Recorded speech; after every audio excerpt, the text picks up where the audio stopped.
皆様、本日も一日お疲れ様でした。神楽坂 CSA チャンネル朗読者の神楽坂凛と申します。本日も皆様に良い眠りが訪れますように心を込めて朗読させていただきます。本日の朗読作品は砂浜のささやきと光の小瓶、波音のポーションと夢の入り口、星々の約束とポーション屋の窓辺の3作品をゆったりと朗読させていただきます。皆様におかれましては、目を閉じ、リラックスして、静かな朗読の世界に耳を傾けてください。これからも皆様にたくさんの癒しをお届けできますように、お休み前にチャンネル登録を忘れずにお願いいたします。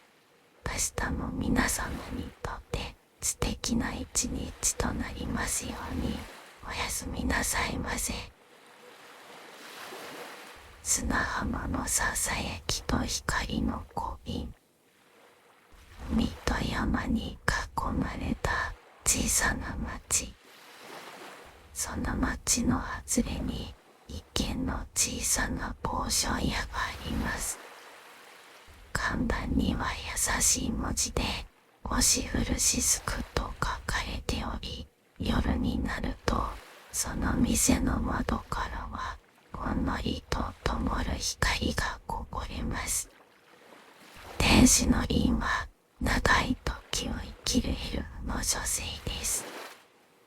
海辺や山で摘んだ薬草や星明かりを集めたような素材を使って人を元気にしたり、人の心を癒す不思議なポーションを調合しています。春の夜、満月が海を淡く照らしていた頃、その店の扉が静かに音を立てて開きました。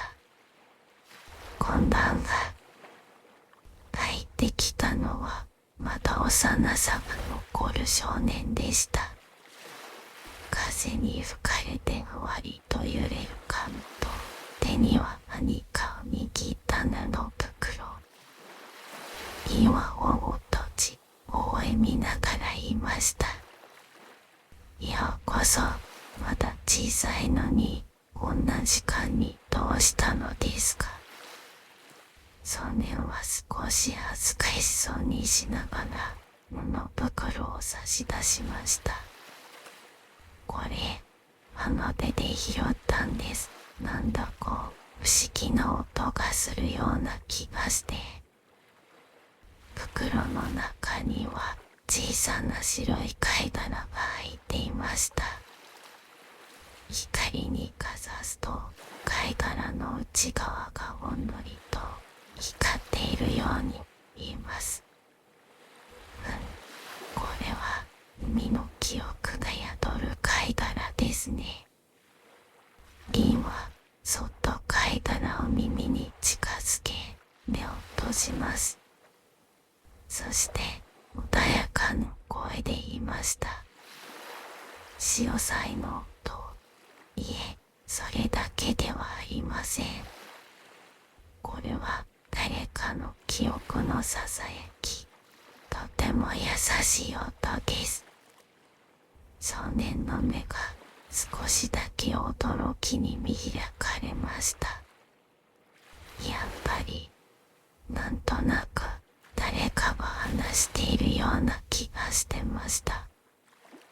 あなたの心がその音を受け取ったのですね。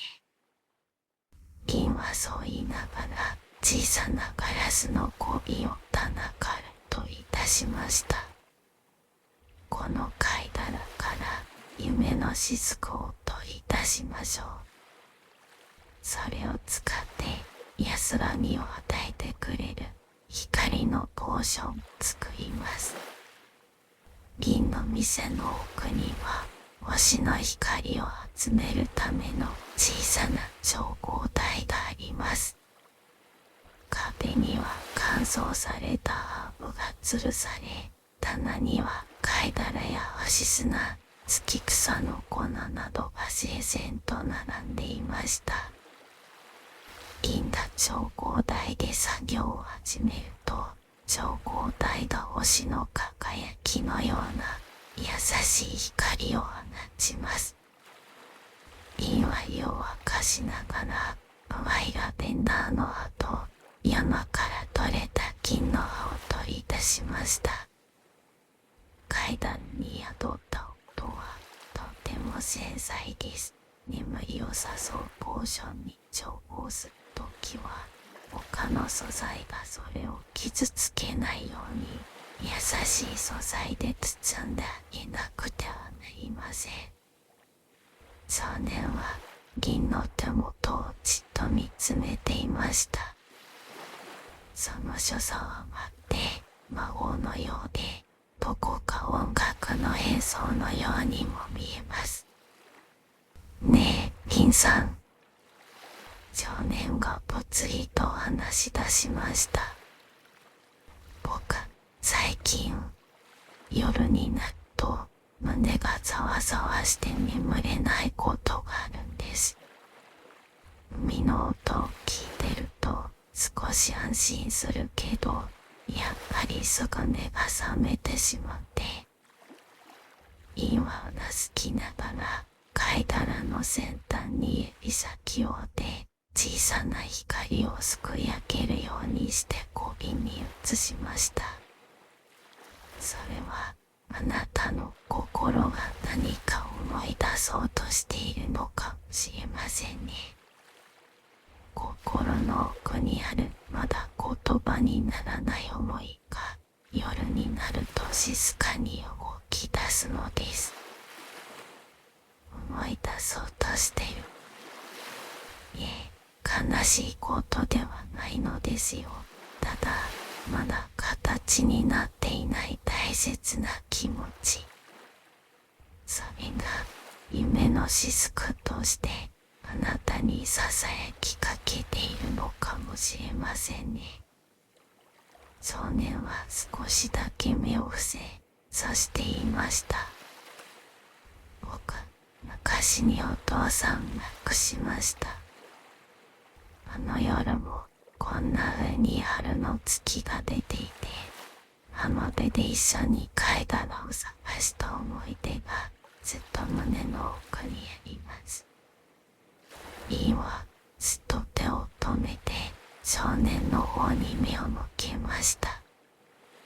その瞳は夜の海のように深く柔らかく光っています。それはあなたにとってとても大切な記憶のかけらですね。今から作るポーションはきっとその思い出を包み込みながらあなたの心をそっと安らぎで出してくれますよ。ポーションが完成する頃、店内の明かりはすっと落ち着き、調光台の上に置かれた小瓶がふわりと光を放ちました。できました。これは夢の雫を使った光のポーションです。小瓶の中には月の雫のような淡い光が揺れていました。まるで小さな波が瓶の中に浮かんでいるような静かで温かな光でした。少年はその光を見つめながら小さく息を飲んでいました。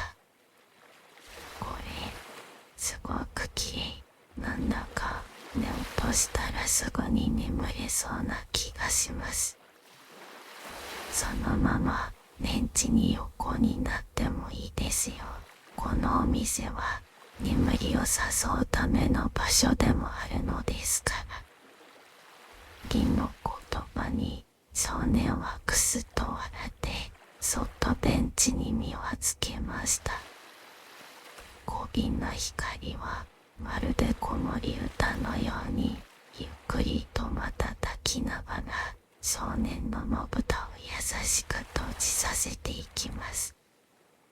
そして銀がそっと首を枕元に置いたとき、少年の寝息が店のしずけさに溶け込むように穏やかに響いていました。銀はランタンの明かりを一つまた一つと消していきます。やがて静かな店内には月の光と小瓶のささやかな明かりだけが残っていました。店内は静まり返り、ただ少年の穏やかな寝息だけがほのかすかに聞こえていました。今窓辺に立ち、満月に照らされる海を静かに見つめます。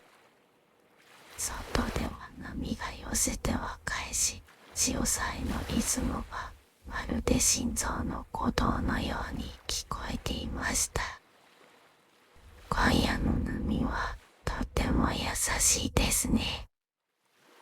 インはそうつぶやき、小さな木製の椅子に腰掛けました。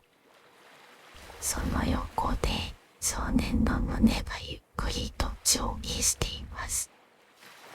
少年は夢の中へと静かに飛び立っていました。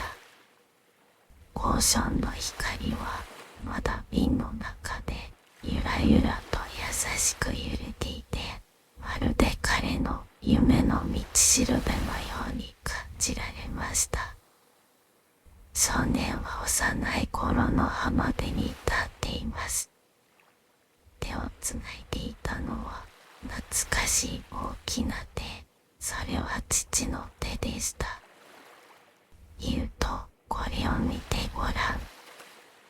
父の手の中には小さな巻き台がありました。この貝の中には海の音が入ってるんだ。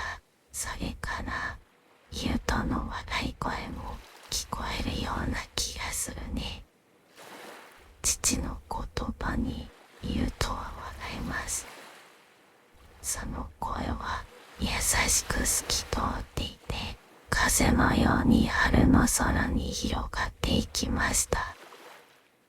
波打ち際で遊ぶ二人の姿は夢の中で光に包まれ、やがて静かに消えていきます。でもユウトの心には確かに曇りが残っていました。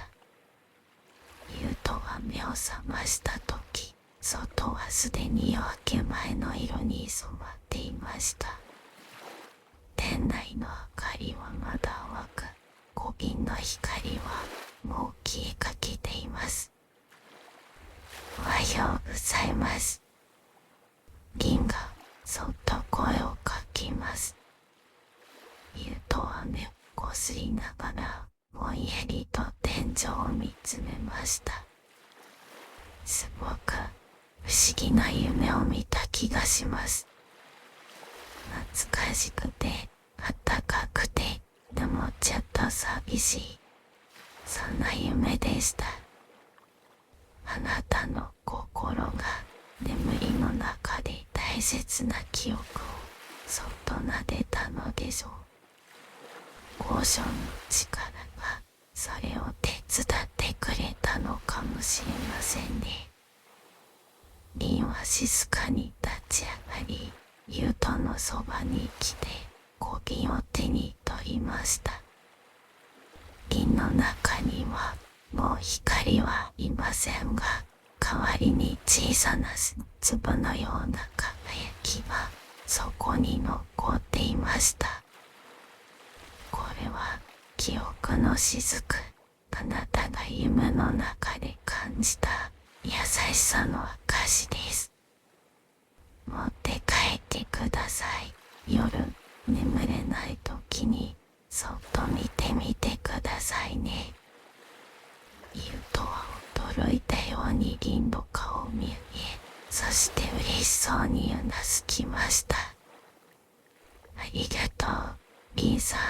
僕、今日すごくよく眠れた。それにすごく安心しました。それはよかったです。あなたの眠りに星と海と記憶が寄り添ってくれたのですね。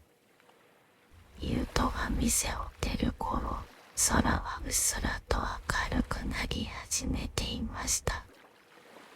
東の空に柔らかな春の光が差し込み、海の水平線を淡く照らしています。イは店の前までユウトを見送りました。風に揺れるユウトの髪と少しだけ赤くなった尾が傘の空気に生えて見えました。インさん、僕ね、父さんがいなくなってから何か大事なことを忘れたような気がしてたんです。でもあの夢を見て思い出したんです。貝殻を見せてくれた日のこと。あの時すごく楽しかった。ユウトの瞳には涙が浮かんでいましたが、それは悲しみのものではありませんでした。それはあなたの中にちゃんと生きていた記憶、大切な記憶と夢の中で再び巡り会えたのですね。銀は優しく微笑み、空を見上げました。朝の空には月がまだうっすらと残っていて、その横に一段星がキラリと光っています。星はね、姿が見えなくてもいつもそこにあるんです。人の心の中の大切な思いもきっと同じなんですよ。ユウトはうなずき、小瓶を大切に抱えました。ありがとう。また来てもいいですか？もちろんです。あなたの眠りに光が必要になった時はいつでもどうぞ。ただ、次はあなたのお母さんにちゃんと言ってから来てくださいね。ユウトが驚く表情を見て、リンが微笑みます。大丈夫です。私が連絡しておきましたから。ありがとう、リンさん。ユウトは笑顔で手を振り、坂道を降りていきます。その背中には春の朝の光が優しく降り注いでいました。リンは店の扉を静かに閉めて店内に戻ります。まだ誰もいない房の空気に包まれたその空間。そこにはほんの少しだけユウトが残していた曇りが漂っているようです。リンは一冊の本に今日の出会いを記録し、そっと押し型のスタンプを押しました。窓辺に置かれた階段が風に揺れ、ほのかに音を立てます。それはまるでありがとうと小さくささやくような春の音でした。リンは目を閉じて静かに耳を傾けました。潮騒のような記憶の波が心の奥をゆっくりと出していきます。記憶は消えるものではなく、波のように心に寄せてくるのですね。窓の外では春の海がキラキラと輝いています。遠くでカモメの声がして、街に新しい朝が訪れようとしていました。そしてリンの店の棚には新しくラベルが貼られた小瓶が一つ。そこにはこう書かれていました。夢の雫、眠れぬ夜に記憶のささやきを。それは一つの物語が生まれた歌詞。やがてまた眠れぬ夜に訪れる誰かのために、銀はそっと光のポーションを用意し続けていくのです。それはきっとこれからも変わらない。眠りのそばにそっと寄り添う春のささやき。波音のポーションと夢の入り口。春の夜、海と山に抱かれた小さな町には、ほんのりと甘い潮の香りが漂っていました。その町の外れに、ひっそりと佇む一軒の小さな店、ポーションや押し降る雫。月明かりに照らされたその扉がきっと静かに開きました。小さな足音が木の床にそっと響きます。食らわれたのは旅人の女性かなでした。背には少しくたびれた布のリュック、服には旅路の埃がついています。長旅で疲れているように見えますが、その瞳には優しげな光が宿っていました。こんばんは。小さな声が店内に溶け込みました。いえ、すいません。夜の風が冷たかったでしょう。カウンターの奥から現れたのは、この店の店主、エルフの銀です。ツヤオイルの髪がランプの明かりに柔らかく揺れていました。カナはそっとうなずきながらリュックを下ろします。少しだけ休ませてもらえませんか。もちろんです。ここは旅の人の足を止める場所でもありますから。銀は微笑みながらカナを丘の席へ案内します。カナがベンチに腰を下ろすと、ふわりとしたクッションの感触が疲れた体を優しく支えてくれました。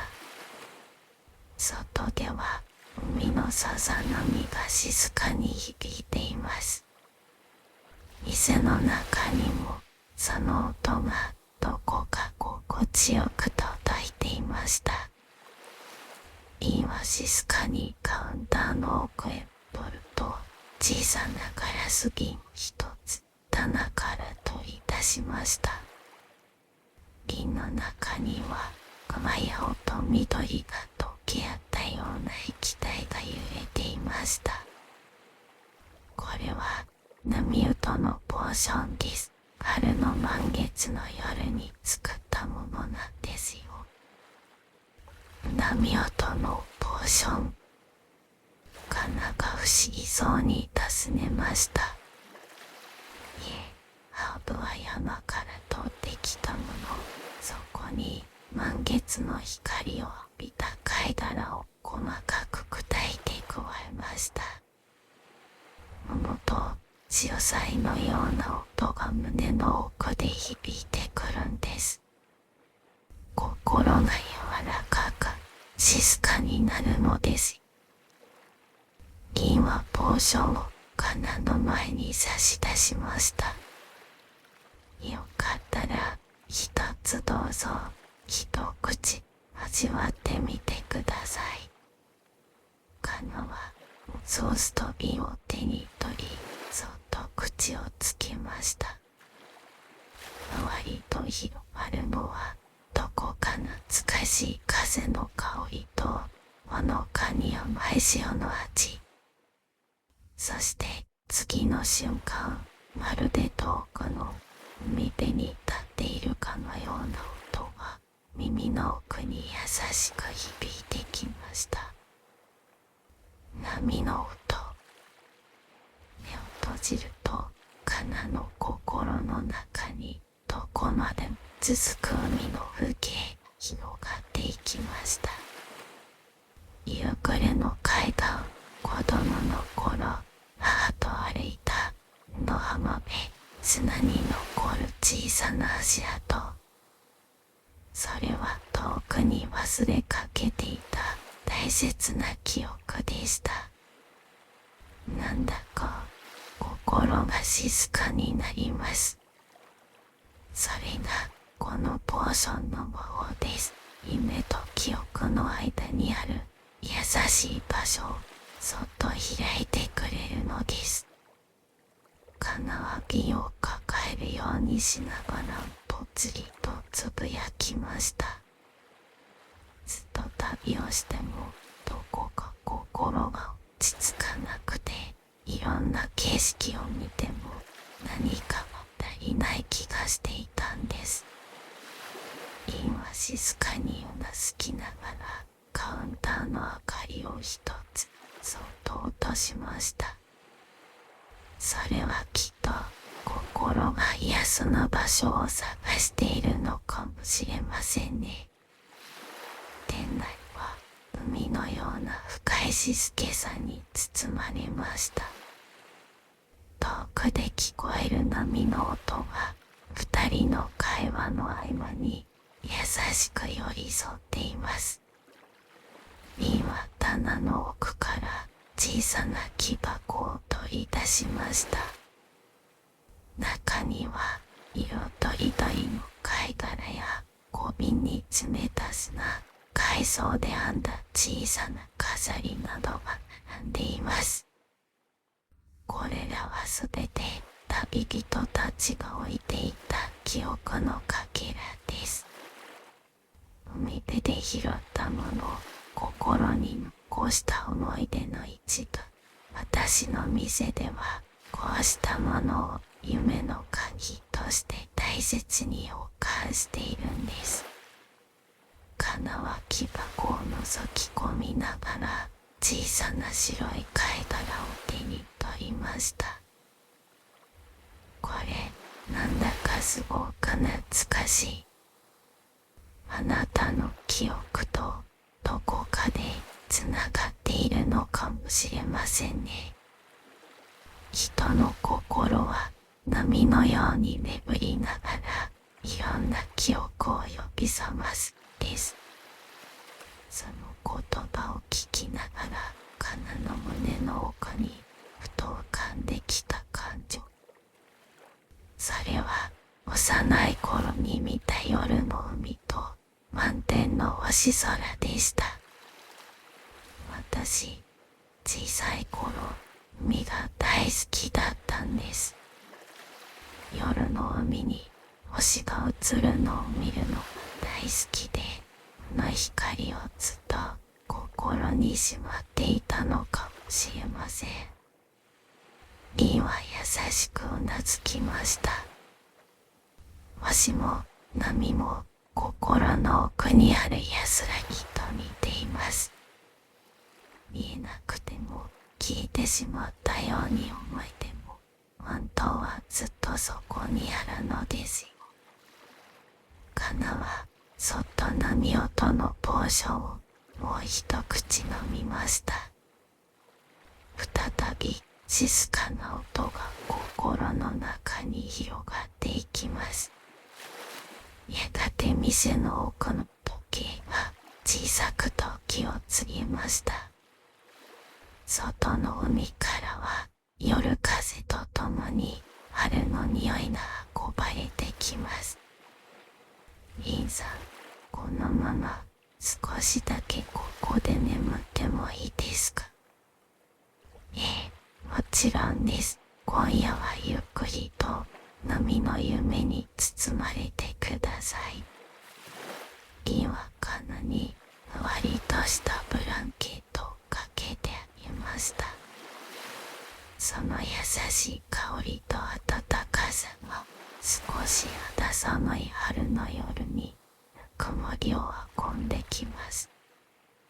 カナは目を閉じ、ポーションの美を胸に抱いたまま静かに息を整えていきました。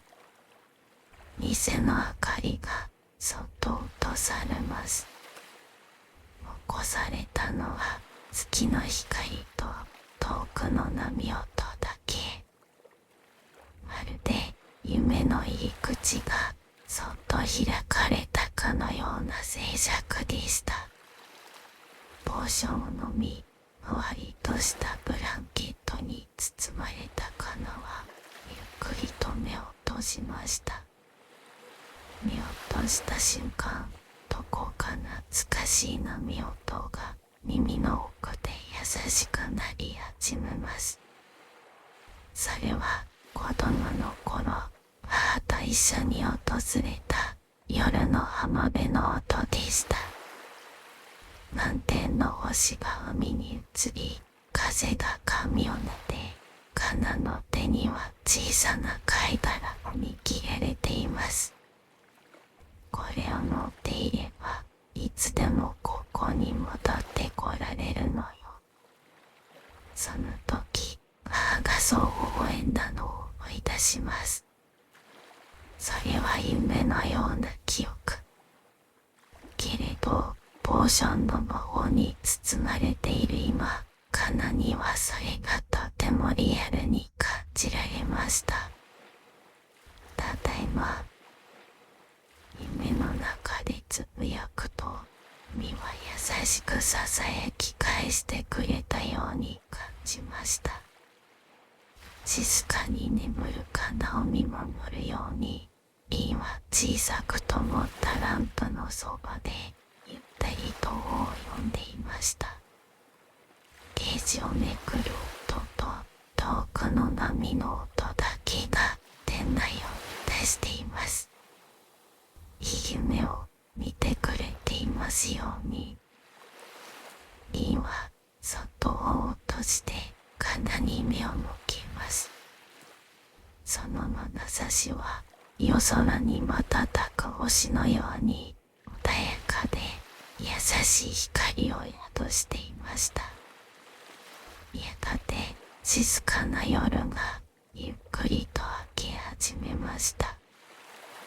東の空がほんのりとオレンジ色に染まり、海の水平線に柔らかな光が差し込んできます。カナは自然と目を開けました。目覚めた時の気分はこれまで感じたことがないほど優しく澄んでいます。自分でも驚くほど体も心も軽くなっていることに気づきました。まるで何かがすっと流れ去ってだらしやさが胸に訪れたような感覚でした。おはようございます。よく眠れましたか？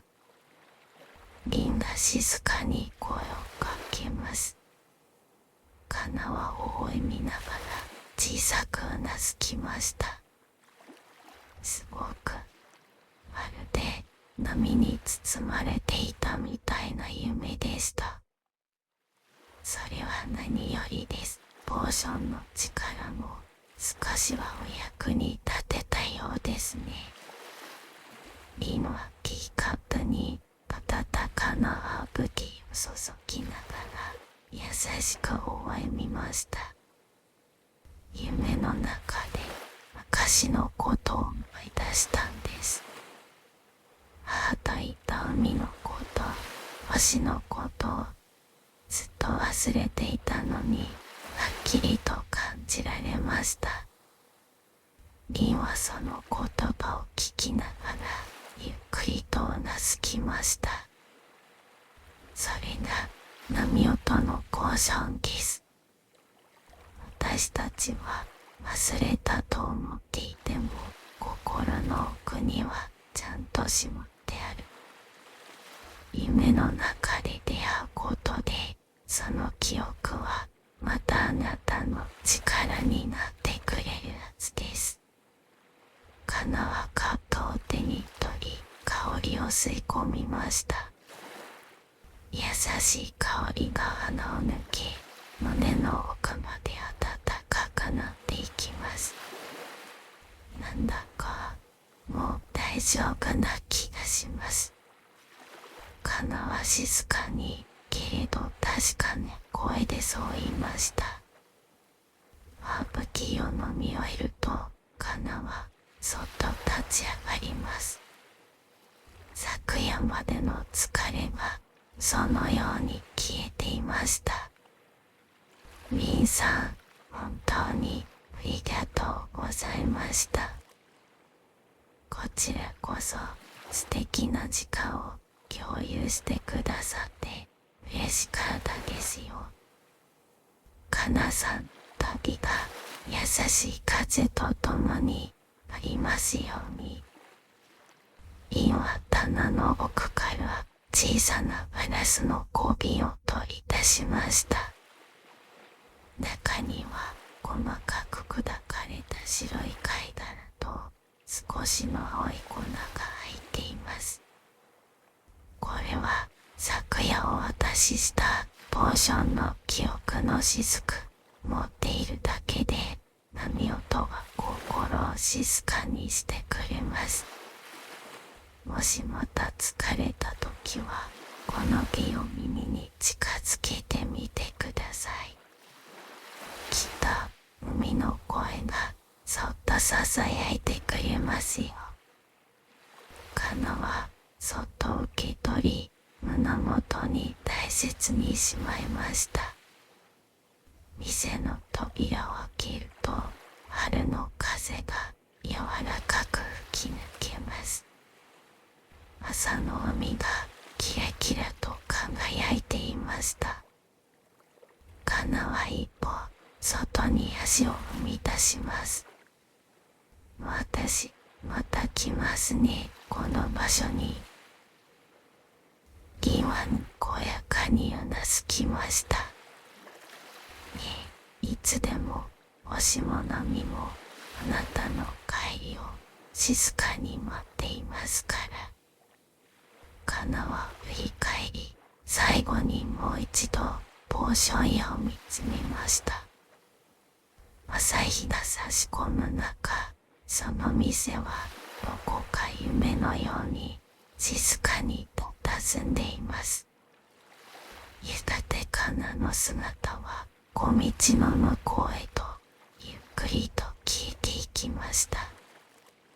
けれど残された波音のポーションの香りと優しい記憶はずっとその場に残っています。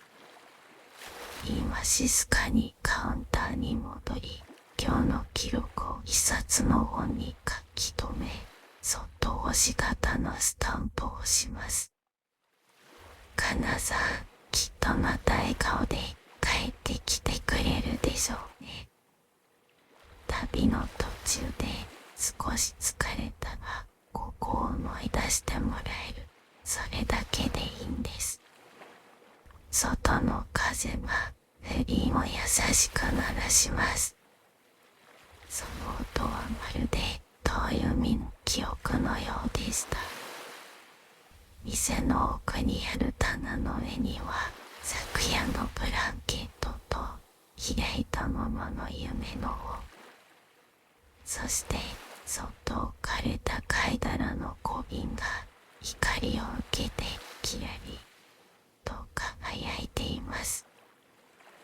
三田山に囲まれた静かな町の一軒のポーション屋。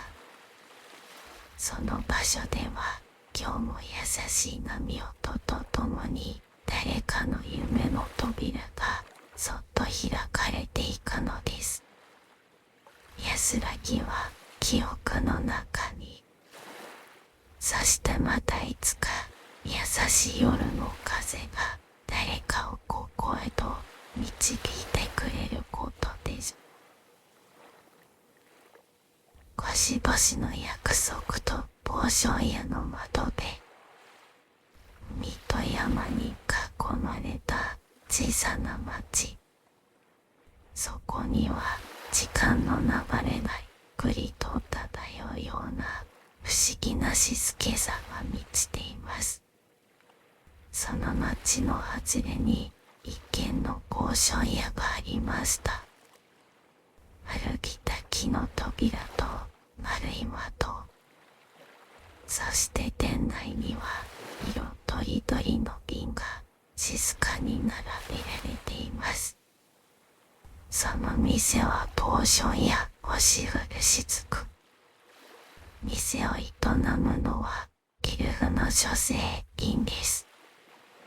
長い忍鉄を生きる彼女は人や自然の声にゆっくりと耳を傾けながら優しい思いを込めてポーションを作っていました。そして今日もまたリンは店の奥、窓辺に座って静かに夜の帳が降りていくのを見つめています。さらには柔らかな春の風が吹き、そして東の空から一つまた一つと星が顔を出していました。リンは小さく息を吸い込み、ぽつりとつぶやきます。今日も変わらず星がきれいね。その声はまるで誰かに話しかけるような優しい響きでした。そんな静かな春の夜、カランと店の扉を鳴らす小さな音が響きました。銀がゆっくりと立ち上がり、扉の方へ歩み寄ります。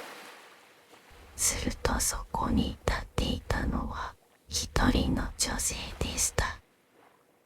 黒髪を風に揺らし、少し照れたような笑顔を浮かべているその人の名はモヤと言います。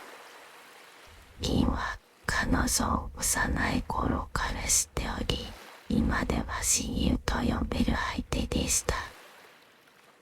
モヤ、久しぶり。銀、あなたは昔から変わらないね。懐かしさと少しの驚きが入り混じった声でモイラはそう言いました。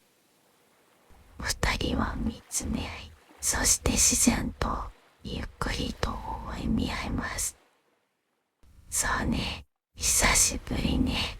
町に戻ってきたの。ふと思い出したの。この町のことも星のことも、そしてあなたのことも。銀は扉を開け放ち、モイラを優しく招き入れました。じゃあ久しぶりに星を見ながら茶でも飲みましょうか。そう言って二人は丸い窓辺の席に腰を下ろしました。テーブルの上には白いティーカップとほんのり甘い香りのハーブティー、そして窓の外には満天の星空が広がっていました。この窓辺、昔と変わらないね。ワイラがそうつぶやくと、リンはふっと笑いました。ここでよく話したものね。星を見ながら、モヤはいつか遠くへ行きたいってよく言っていたわね。そうそう、小さなノートに二人で星の地図を書いたよね。夜空に見える星座をつなげて自分たちだけの地図にしてね。懐かしい記憶が少しずつ蘇り、二人は笑い合います。星が語る昔話のように静かに優しく心の奥から浮かんでくるのでした。覚えてる？二人で言ったんだよ。星はいつまでも同じ場所にあって私たちのことを見守ってくれるって。それを聞いたリンはまるで昨日のことのようにその光景を思い出していました。そしてどこにいてもこの星を見ればまた会えるって言ったわね。星の約束だって二人で言ったよね。モイラの声はほんの少し震えていました。でもそれは悲しみではありません。離れていた時間があったからこそ、今こうして再会できたことに喜びが溢れていたのです。モイラが旅に出た時、リンには何も告げませんでした。反対されるとは思っていなかったのに。けれどあの頃のモイラはどこまでも優しいリンからほんの少しだけ離れてみたかったのです。それが子供じみた自分の強がりだったと今は分かっていました。モイラが言葉を探している間、リンは静かに微笑んでいました。それは何もかももう知っていたかのような穏やかな微笑みです。星はずっと変わらない。私たちも心のどこかでそれを信じてたんだと思う。リンの声は波音のように優しくモイラの心に染み込んでいきました。責めるでもなく問いただすでもなく、ただ包み込むような眼差しがそこにありました。ありがとう、リン。そう言ってモイラはそっとカットを手に取りました。優しいハートの香りが二人の間に柔らかな沈黙を運んできます。外では風が木々を揺らし、遠くから波の音はかすかに聞こえていました。それはまるで二人の再会を祝福する春の夜の調べのようです。ふとモイラがポケットから小さな紙を取り出しました。それはモイラが子供の頃に二人で描いたあの星の地図です。捨てられなかったのずっと持ってた。どこにいてもこの地図があるとリンとつながってる気がして、リンは目を細め、その紙をそっと手に取りました。すごいね、星たちの線少し滲んでるけどまだちゃんと見えるわ。リンはゆっくりと立ち上がり、棚の中から小さな青い瓶を取り出しました。これをあなたにずっと渡したかったの。それ、星の記憶のポーション。星の光を映した水とあなたとの記憶をもとに作ったの。これをひとしずくお休み前に飲むと、心が静かな場所へ戻っていけるのよ。モイラはその瓶を受け取り、しばらく見つめた後、そっと胸に抱きしめました。ありがとう、リン。きっと私はこれが欲しかったんだと思う。心の気持ち、今日のこの時間、そして眠りの中でまた星とリンに会いたかったのかもしれない。リンはうなずき、窓の外を見上げました。夜空にはさっきよりも多くの星が優しく瞬いています。さあ、もう少し星を見ましょう。眠くなるまでもう少しだけ、昔のように二人でモイラはカップに口をつけながら静かに微笑みました。夜はまだ終わりません。そしてこの静かな春の夜はきっと二人にとって忘れられない星の約束の夜になるのでした。木方の中の湯気がふんわりと立ち上ります。その香りは月の光と春の風を閉じ込めたような優しいハーブの香りでした。モイラはゆっくりと目を閉じ、深く息を吸います。あの頃もこんな風に星を見ながらいろんな夢を話したよね。銀はうなずきながらカートを両手で包みました。小さな光の粒が窓辺を漂うように揺れています。それはポーション屋の魔法、星の記憶のかけらたちです。時間は流れて季節も変わって、でも心の奥にある大切なものは何回ずっとそこにあるのかもしれないわね。モイラはリンの言葉に小さくうなずきました。この場所に戻ってきてリンとこうして話して思い出したの。夢って未来のことだけじゃなくてずっと忘れずにいた過去の約束のこともちゃんと夢だったのなんて。二人の間に言葉のいらない時間が流れます。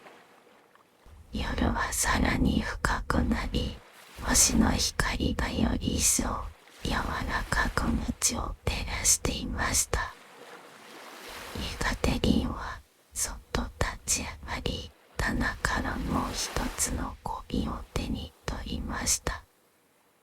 それは透明なガラス瓶の中でほのかに青白く光る液体。まるで星を閉じ込めたような美しい輝きでした。これはね、星の雫というポーション。心が疲れているとき、そっと一滴枕元に垂らしてみて。星たちが優しい夢の入り口まで静かに導いてくれるわ。モイラはその瓶を受け取り、ゆっくりと見つめました。ねえリン、このポーションを作るとき何を思っていたの？リンは少しだけ目を細めました。そして窓の外にそっと視線を移します。誰かを待つ気持ちかな。誰かが帰ってきてくれると信じてそっと明かりを灯しておく。そんな静かな祈りのような気持ち。その言葉にモイラの胸の奥がぽっと温かくなりました。私ね、ずっと遠くに行くことばかり考えていたの。新しい景色を見て新しい詩を書いてね。でも本当はずっと帰る場所が欲しかったんだと思う。そしてそれがここだったってようやく気づいたの。リンは優しく微笑みながらモイラの言葉を聞きます。星はね、いつでも同じ場所にあるでしょう。たとえ雲に隠れても風に揺れても見えなくなってもそこに必ずあるということがどんなに心を支えてくれるか。モイラはゆっくりとうなずきます。その時カップの中の湯気はまるで星の形を描くように揺らめきました。それはきっとポーションじゃなくてもあなた自身がずっとそういう存在だったんだと思い、マヤの言葉に銀はそっと微笑みながら話すきました。そして二人は静かに窓の外を見上げます。その時、一筋の流れ星が夜空を横切っていきました。そろそろ行かなくちゃ。マイラが少し名残惜しそうに立ち上がります。まだ町にはいるの？しばらくは。でもまた旅に出ると思うわ。リンはうなずき、もう一度星空を見上げました。あなたたちの生は短いものね。でもその輝きは眩しいほどに美しい。あなたがどこにいても星は見える。どこにいてもつながっている。だから今度こそちゃんと約束しましょう。モイラは笑みを浮かべながら静かにうなずきました。またこの窓辺で星を一緒に見ようね。必ず。インはポーション棚の端から一冊の本を取り出しました。それはインが普段から人との出会いを書き留める記憶。その記憶にはかつて二人で作った星の地図の続きが書かれていました。次に会うときはこの続きを一緒に書きましょう。今度はあなたが大人になった私たちだけの地図として。マヤは涙をこらえながらそっとその方を見つめました。本当にありがとう。あなたのそばに戻ってこれてよかった。扉の外には春の夜の優しい海風、そして潮の香りがふわりと流れてきました。モヤが静かに歩き出すと星空の下に彼女の影が優しく伸びていきます。店の中に一人残ったリンは再び窓辺に座りました。静かな夜の空に星が一つまた一つと増えていきます。小銀の中の光はまだゆらゆらと揺れていました。マイラの胸元でもあのポーションが静かに光っていることでしょう。リンは今日の出会いを本に記憶し、そっと星型のスタンプを押します。そしてリンは小さくつぶやきました。星たちは今夜も変わらず見守ってくれている。誰かの眠りの中に優しい夢が訪れますように。その声はまるで春の風に乗せた祈りのように夜へと溶けていきます。そして星の光に包まれて街はゆっくりと眠りにつきました。変わらぬ光が今日照らしかしたへつなぐ。街の外れのポーション屋には今夜も優しい思いがそっと灯っていました。ご清聴ありがとうございました。すでに眠りに疲れていれば幸いですが、まだご覧いただいている方はおられますか？おられましたらチャンネル登録をしていただけると嬉しいです。これからも心地よい朗読をお届けいたします。どうぞ素敵な夜をおやすみなさいませ。